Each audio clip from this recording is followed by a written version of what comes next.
much. You notice? No teleprompter. We don't have teleprompters. I just said, how many of these people are using teleprompters? They said almost all of them, so we can't do that. You know, I just left Trump National Doral in Miami, and it's a great place. I just spent $250 million rebuilding it, making it the best resort in the country, and I saw Tiger Woods this morning, Ernie Els, and Phil Mickelson. And I was dressed like this. They said, "Where are you going?" And I said, "I'm going to CPAC." Now, I don't know if they knew what I was talking about. They acted like they did, so that was very impressive. But I created a lot of jobs there. And right down the road, thank you, you look so nice. And right down the road, I'm creating jobs. We start in 1 month on the old post office, which is an incredible building. And tremendous numbers of jobs, lots of money going into it, and it'll be perhaps the most luxurious hotel when we finish anywhere in the world. And we're very proud of it, right on Pennsylvania Avenue, right next to the White House. And between the White House and Congress is sort of an interesting place to be. But I have to tell you that our country is in serious, serious trouble. We owe $17 trillion our debt. How do you pay off $17 trillion? Nobody ever heard the expression a number of years ago, the word trillion.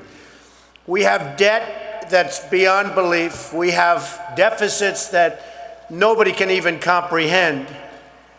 China, which I've been talking about for the last 5 years, yesterday, right in our face, they just devalued their currency. Now, for those that don't understand devaluation, what they're basically doing is saying, we're really ripping you big league. Nobody's ever done it better than us, but now we're going to really do it again. And the reason they did it, and everybody was surprised by it, was because our leadership is so weak and so pathetic that they can get away with it. And believe me, they're taking our jobs, and they're taking them big league. And China's not the only one. You look at other countries, they're all doing the same thing. They have no respect for our leader, and frankly, they have no respect any longer for our great country. And it's so simple to solve. What we need is a strong economy. What we need is jobs. Now, you hear these phony job numbers, 6.7%. The 6.7% is probably 21 or 22% real numbers. When you give up looking for a job, it's like they consider you employed. It's amazing. They changed this. You know, in the old days, if you had people that couldn't find work, they couldn't find work. Today, such a huge number, probably like we haven't had, in fact, some numbers came out, the worst in 36 years. With all of that being said, and when you look at what's going on, we have a president that just today came out with his lowest job approval rating, 38%. And yeah. You know, I'm so torn because actually, in a certain way, I'd love to see him do a great job. I'd love to see him put the country back. I'd like to see him bring the country back, but we all know it's not going to happen. We all know it's not going to happen. His disapproval rating is 54%. When you think of that, it's sort of inconceivable. I mean, we're getting into Jimmy Carter territory. And I never thought I'd see anything like that again. I lived through that time, and it was not a good time. And we're pretty close. I think maybe by next month we will have surpassed the late, great Jimmy Carter. So that's the way it is, and that's the way the country is. And, you know, I want to see something happen that brings the country back. I want to see the potential that this country has. I'm working so hard, and I'll do these things. Al has done an amazing job with CPAC, and it's not that he really has. Where is he? He's around here someplace. He has done really an amazing job. Everybody wants to be here. When he calls, you come here, and we get our point across. I have to tell you, the people in this room are people that want to see this country be great again. It's very simple. Somebody said, who is your audience? Somebody said, who is your audience? Who are they?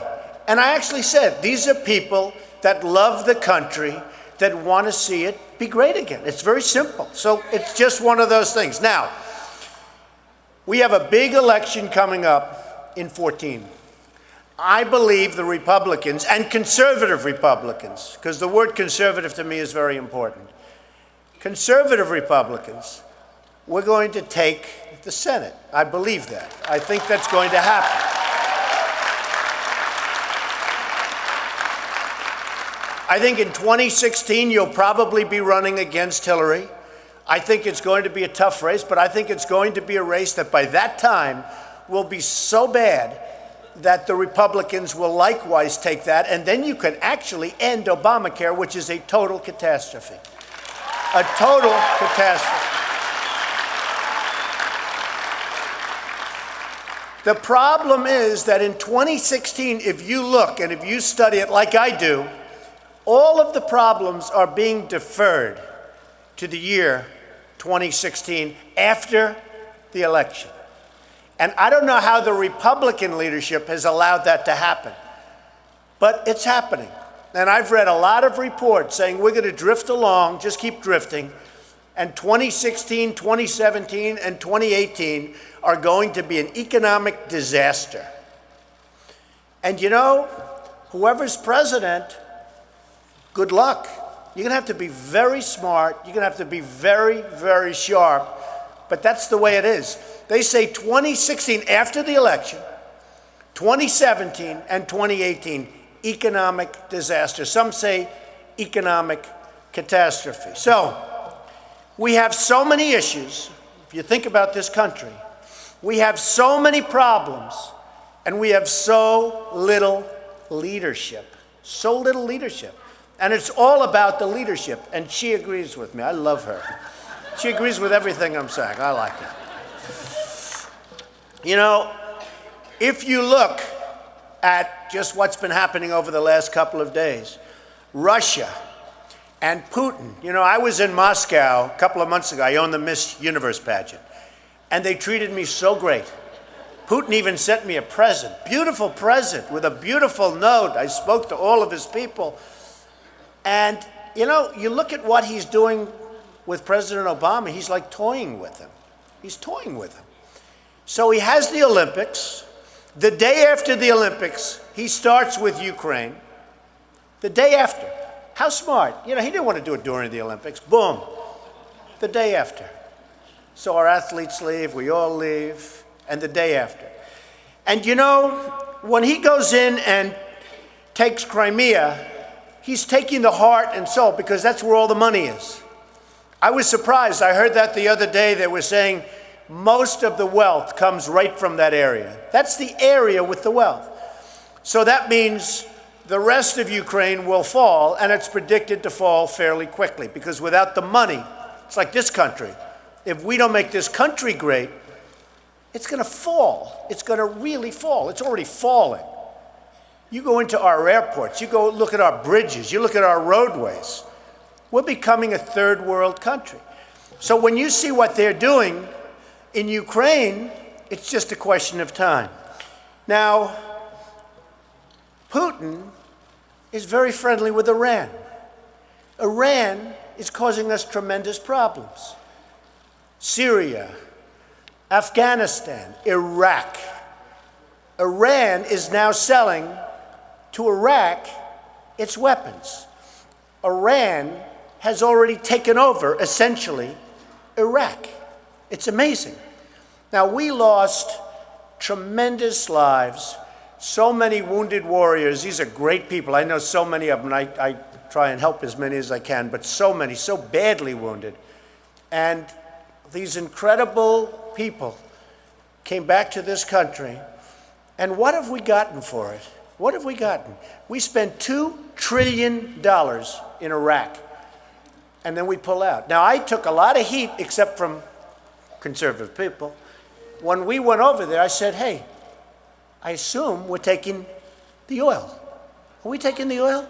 And people said, what a horrible thing to do. You know, in the old days, you had a war. You ever hear the expression, to the victor belongs the spoils? Okay? To the victor. And I took such heat. It actually was Al, it was at CPAC. I said, if we're leaving, take the oil. At least pay us back. And I come out, front page news, oh, Trump is a horrible human being. He wants to take the oil from a sovereign country. Sovereign, give me a break. You see the people ripping off sovereign.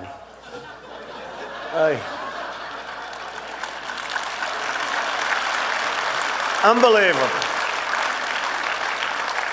So, you know who's taking the oil now? Iran. Iran. And what people don't know is that Iraq has the second largest oil reserves in the world. Who knew that? I knew it.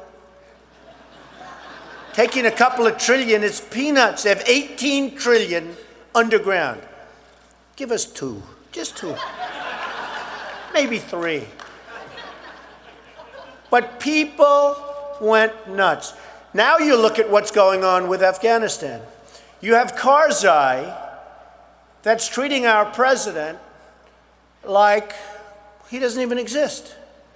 So they make a deal, and I'm not advocating stay, because frankly, I want to build this country. I want to build these schools. I don't want to build a school in Afghanistan, a road going to the school, watch it get built up and then blown up 4 times, and they keep rebuilding and rebuilding. And you go to Brooklyn, New York, and you can't have schools. You go to Iowa, you can't. You go to wherever you go, and you can't have schools. Because we don't have any money, because we're spending it in other places where, frankly, they don't want us, and I don't want them. And it's amazing.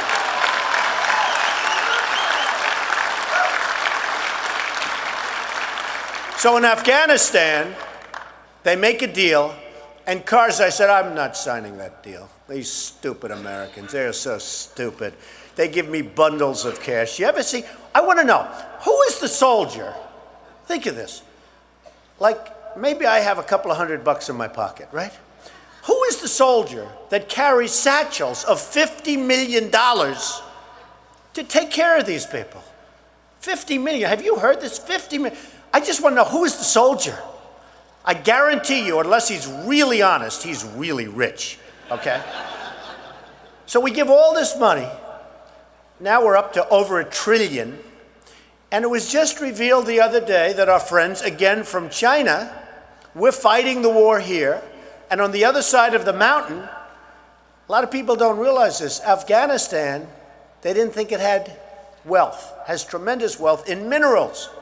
So on the other side, we're here fighting and getting blown up and all sorts of crap happening. And on the other side of the mountain, you have China taking out all of their minerals.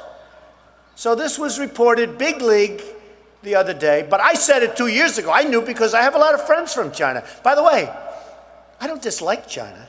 And you know, Business Week did an article about the thing the Chinese most want. Different elements. The thing the Chinese want, and they had 10 of them.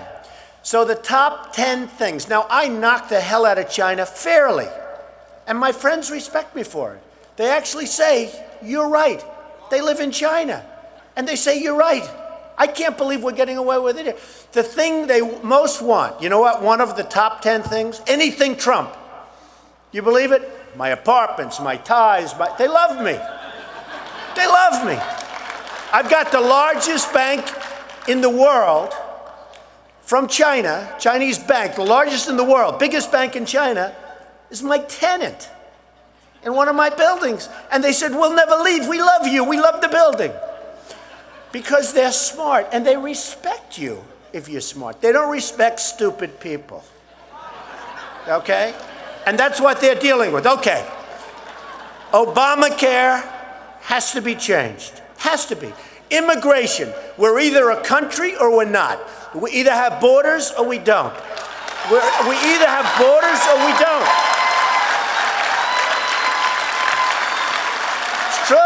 I mean, you know, you have a border, you have a country, and if you don't have a border, what are we? Just nothing.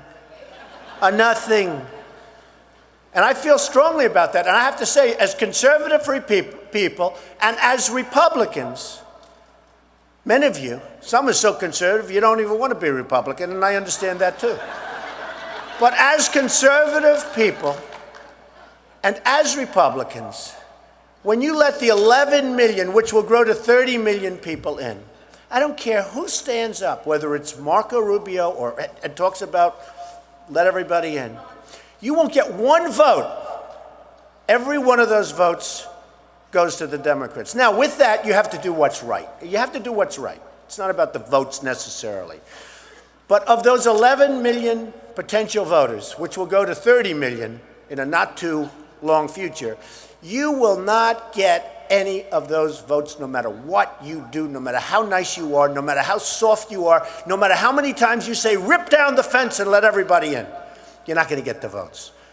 So with immigration, you better be smart and you better be tough, and they're taking your jobs, and you better be careful. You better be careful. And I just say one other thing.